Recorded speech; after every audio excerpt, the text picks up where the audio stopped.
In this video, we will take a look at the SSR249 magazine specifically. We have one fresh out of the box. I will show you how to set it up, what you need to do. I'm gonna describe all the functions, everything you need to know in order to shoot it with the 249, which we will also do. So let's get started with the box. This is how it comes packed. We will take it out, and that's what's in the box, the magazine itself. We will need a 9-volt battery, so if you don't have one at home, add it to your order, because otherwise the magazine will not get any power and it will not allow you to shoot. So let's take it out. All right, and this is how it looks like. First things first, this thing, don't pull on it. If you extend it too much, that would be more than this, which is obviously a lot. The cable for the microphone that is here would get disconnected, and it's not a 1-minute thing to connect it again. So please don't pull on this thing more than this. You don't have to do it. You saw there is a lot of flexibility, just something you should know. Opening for the BBs from here, very simple to put the BBs in, even when it's in the gun. I will show you later. Here, this clip secures the zipper, which we can unzip like this. We open it, and here we have a couple of more things. Here we have an Allen key with a dedicated holder for unscrewing the screws in the handguard to get into the battery compartment. So here is the tool to do that. Also, here we have the battery compartment for the 9-volt battery, and here we have a switch which says auto. Right now it's on auto. Here it's off, and then sound control. What do these modes do? Off is just off, it will not feed. Auto will feed constantly all the time, no matter what. So you will constantly get this clicking, the sound of the magazine. Not ideal when you play. It can be used, you just want continuous fire for some reason, but the most used mode will probably be the sound control, which uses the microphone that is located right here. That's why we have cable running here, and it will only feed when it detects sound from the gearbox, meaning it will feed when you're shooting, which is exactly what you need. So sound control right here. All right, that's it for all the important parts. Now let's connect the battery. Here we have two connections here.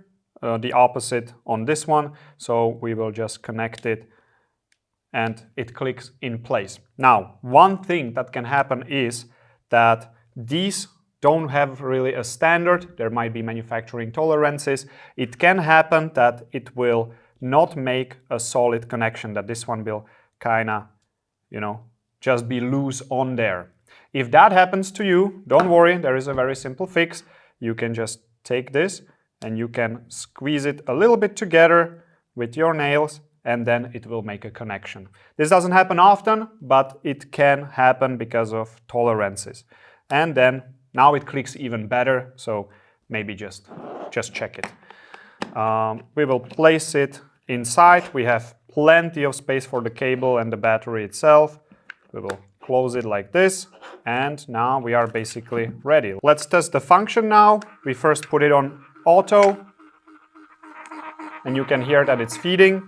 Now, if I put it on sound control, now it's not feeding, but I believe when I tap it,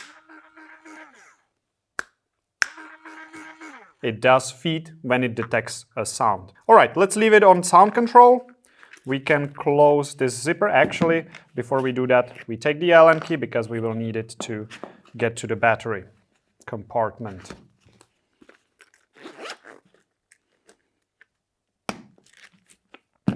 Now, to get to the battery compartment, we will unscrew this screw from the side, also on the other side, and one more screw right here, and we will take this off. Now, why have we done it like this? We wanted a solid handguard. That's why we decided to do screws. Now, there is a lot of space for the battery, so you can put really a big one, which is a plus of this platform.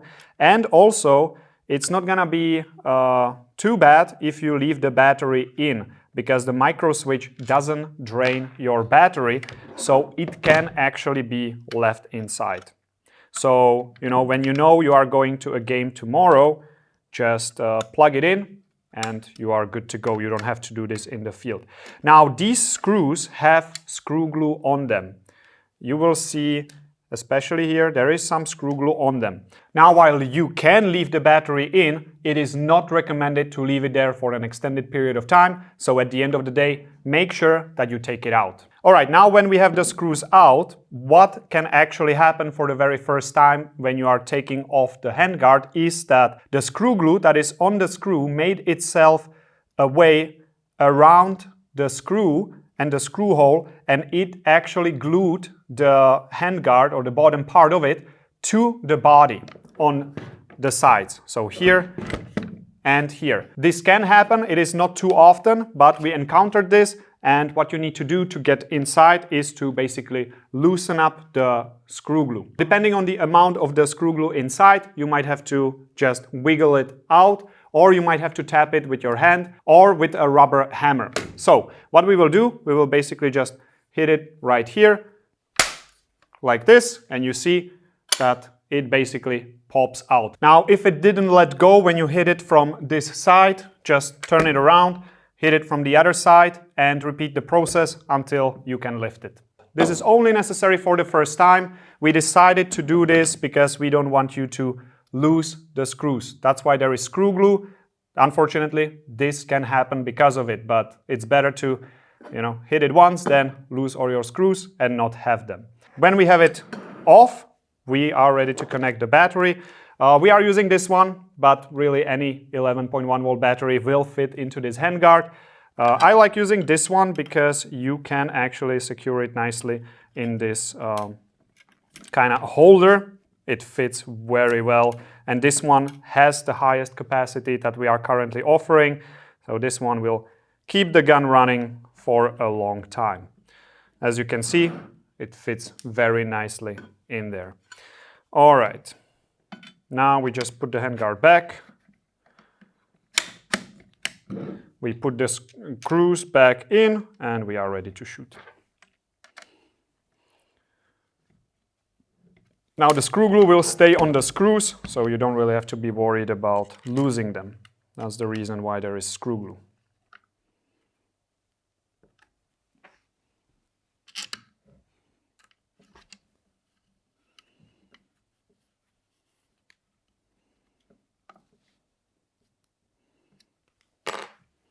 And once you are done installing the battery, don't forget to put the tool back into the pouch where it belongs, so you can always do it even in the field if needed. All right, now the gun is ready, and we will start with putting the magazine in.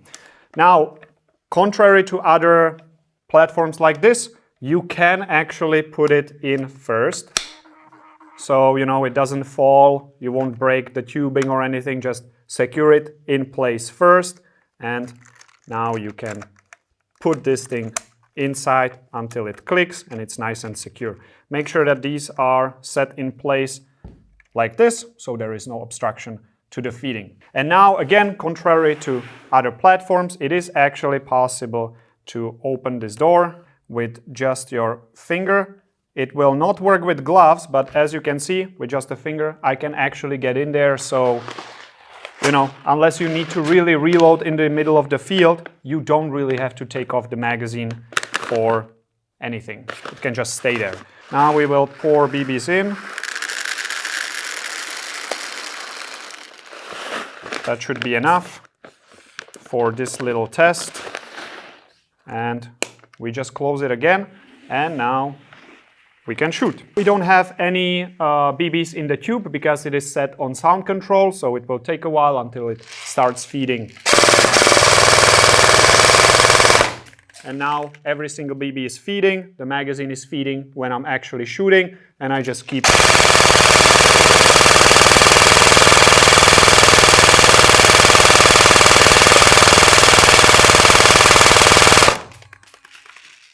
Not a single misfeed. Put it on safe, and that's it. That's all what you need to know about this magazine itself, how to use it, all the features, and yeah, I hope this video helped you.